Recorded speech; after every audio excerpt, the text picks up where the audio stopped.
Hello, I hope that you are okay and I hope you're feeling good today. Welcome back to your little slice of true crime with me, Yinka Bokinni. Each Sunday we stick 10 minutes on the clock and I tell you as much as I can, as much as is physically possible from these two lips and this dry throat about a case. Today's story is probably one of the most famous in US history, which was a bit of a surprise to me. I like to think I'm a true crime buff and I'd never heard of it before I started doing the research for this case.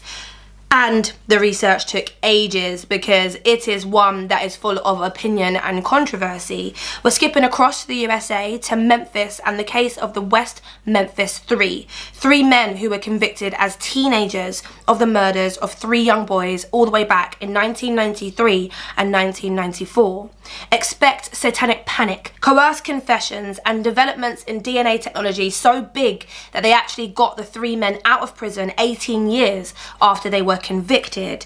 This case is a controversial one. People either sit firmly on the they did it side or they were framed side, and I want to know what you think in the comments. It's a big one. We've got 10 minutes upon the clock. Welcome to the anniversary. Shwa-na-na-na, shwa-na-na-na, shwa-na-na-na, shwa-na-na-na, shwa-na-na-na, shwa-na-na-na. It was May 5th, 1993 that 3 young boys were reported missing in West Memphis, Arkansas. They were all 8 years old and their names were Steve Branch, Michael Moore and Christopher Byers. They were last seen together playing at around 6:30 that evening. The first parents to call 911 were Christopher's. His adoptive father, John, rang the police at about 8:30 and by 9:30 all of the parents had started panicking about their sons and called the police. The searches for the children were limited that night, and I have searched and searched and searched to try and find out exactly what limited means, because torches and people existed in 1993. Helicopters existed in 1993, and 3 8-year-olds being missing is about as big as it gets. But all I've seen written time and time again is that searches were limited and that it wasn't until 8 AM the next day that the bigger police response happened. Although on that night, friends and neighbours had conducted their own search but found nothing. The next day, Chief Inspector Gary Gitchell headed up the search and they focused on Robin Hood Hill, which was an area it was said that the boys were last seen, and it was also a popular place for local kids. It was as well the place that the locals had searched the night before, and just like the locals, the police actually found nothing. It wasn't until well into the afternoon, just before 2 PM, when one of the police officers spotted a black child's shoe in a creek. The police department pulled the naked body of a child to the banks of the ditch and yellow crime tape went up in the area. Within an hour of the discovery of the shoe, police recovered 2 more bodies of children, and both were naked with their wrists bound to the ankles with shoelaces. Their clothing was found in the creek. Some of it was twisted around sticks and some of the clothing was turned inside out. 2 of the boys' underwear was never recovered, and all boys were identified to be the missing children. The autopsies, which were done by a pathologist called Frank J. Peretti, indicated that Christopher Byers died from multiple injuries. He had lacerations to various parts of his bodies and his genitals had been mutilated. Michael and Steve died of multiple injuries and drowning as well. It seems that the boys were beaten, they were hogtied, and they were drowned in the creek. And understandably, this murder, this shocking, horrific crime sent the community into panic mode, because who the hell on earth would do this to 3 little boys? Rumours began circulating that the killings might have been the work of devil worshippers. Yes, we are smack bang in the middle of satanic panic in the USA. Inspector Gitchell, the guy that I spoke to you about earlier, did nothing to squelch the rumours when he told reporters that his department was investigating the possibility that the murders were connected with cult activity. On what can only really be described as a hunch, Steve Jones, who was one of the officers who had first discovered the bodies of the little boys, brought a local teenager in for questioning. His name was Damien Eccles and he was known to the police as a troubled youth. He was 17 years old and he had a history of psychiatric problems. He was a high school dropout. He had loads of tattoos, wore dark clothes, and he wrote dark poems. He was basically a goth. When I looked through the research, they tried to make it out like, you know, he was like this devil worshipping cult maniac, But he was basically just a goth, and he was interviewed 3 separate times in the days after the murders, and all those times he was adamant that he had nothing to do with it.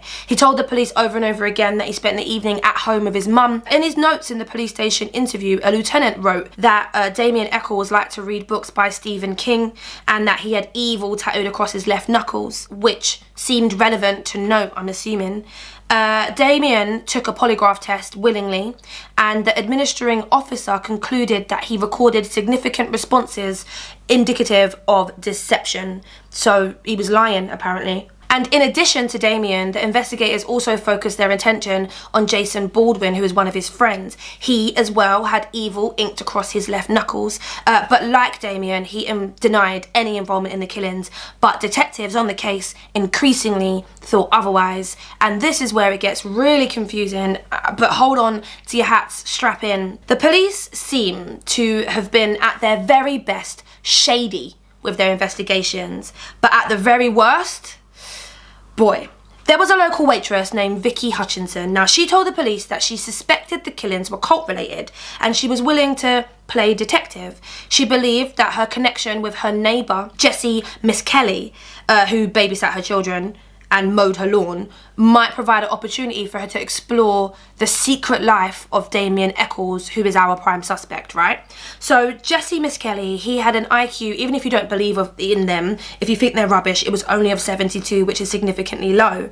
And apparently he had told Vicky about his mate who drank blood and stuff, being Damien Echols. So with the blessing of the West Memphis Police Department, so Vicky, asked Jessie to arrange an introduction to Damien, who she said that she'd like to go out with. And Vicky hatched quite a tale. Now, she told investigators that she was driven by Damien and Jessie, which is mad because Damien didn't have a car and he had never ever was known to have driven, but she was driven to an SBAT, which is a gathering of witches in a field outside of the town, where she encountered 10 young people, each with faces and arms painted black, and they stripped off their clothes and they were touching each other. And she also claimed they were participating in the orgy, and they had nicknames like Spider and Snake and Lucifer. Now, she was super offended by this activity, according to her story, and she asked Damien to drive her back home, which he did, but he left Jessie at the orgy to have a great time. Vicky was polygraphed because the West Memphis police believe that they are set in stone, and apparently she was telling the truth. Yep, there was no deception. The police pick up Jessie Miss Kelly for questioning. They tell him that there's a $35,000 reward in this case leading to convictions for any information, and that if he helps them solve the case, his family are going to be eligible for the money. Now, even though his dad gave permission for him to speak to detectives, there was no permission given for him to be interrogated, and he didn't have an appropriate adult there, and he was only a teenager at the time. In another polygraph interview, which seemed to be the theme, and I should have put that into the introduction, Jessie denies participating in satanic rituals or the murders, but the detective says that he's lying his ass off. And after hours of questioning, he begins to tell the officers what they want to hear, that he, Damien, and Jason committed the murders. And in classic coerced confession town, where American police sometimes like to set up shop, he kept getting the story wrong. But that, of course, was soon ironed out with the help of our trusty police officers who just wanted to close their case. In June of 1993, all of the teenagers were rounded up, and each were charged with 3 counts of capital murder. At a press conference the next day, which was held to announce the arrest, Gary Gitchell, our old mate, is asked how confident he felt about this case on a scale of 1 to 10, and he answers 11. And I forgot to add in there, Aaron, Vicky's son, now tells the detective that he had actually been there with the 3 boys in the woods and he had witnessed their murder, so he became a star witness for the prosecution. A judge called David Burnett ruled that Jessie should be tried separately from Damien and Jason, because he, after all, had given that juicy confession. And also ruled by Judge Burnett was that the 3 defendants should be tried as adults rather than the juveniles that they were. Jessie Miss Kelly was convicted by a jury on 1 count of first-degree murder and 2 counts of second-degree murder.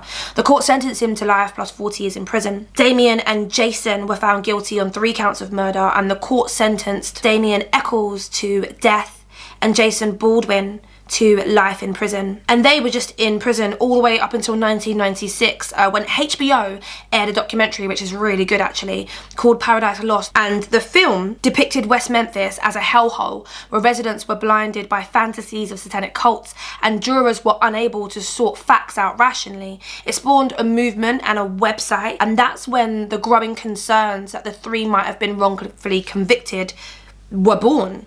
In March of 2000, there was another film, Paradise Lost 2, which suggested the real killer of the boys was John Mark Byers, one of their adopted fathers. And there was a book called The Devil's Knot, which was written by a woman called Mara Leverett. And she argued that a miscarriage of justice occurred. In 2003, Vicky Hutchinson, our good old friend, she told a reporter that everything she told the police a decade earlier was a lie. She said that she felt compelled to cooperate with police out of fear that if she didn't, police would take her son away.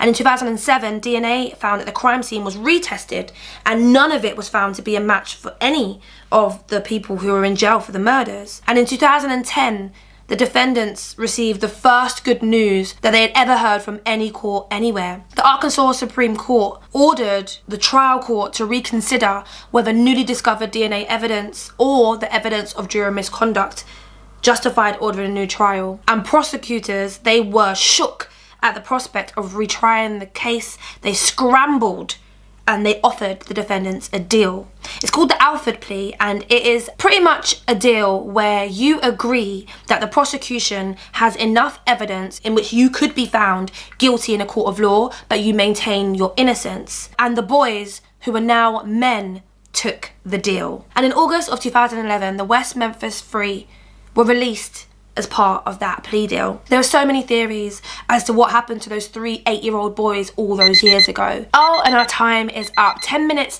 are through, and please, I know there is so much that I missed out on in this case. The DNA evidence, other suspects like Chris Morgan and Brian Holland, and Mr. Bojangles, a man who arrived at a bar covered in blood and mud on the night that the boys went missing. If you just have a look at the research notes, you will find all of the links to all of the theories, what the West Memphis Three are up to now, and also just some case reviews and opinion pieces that I thought were super interesting as well. Thank you so much for watching. Of course, you know we're on the road to 5K here on my YouTube channel, so if you like my content, comment, subscribe. I will see you next week for another installment of Bite Size True Crime. Thank you so much for watching. Have a good week, guys.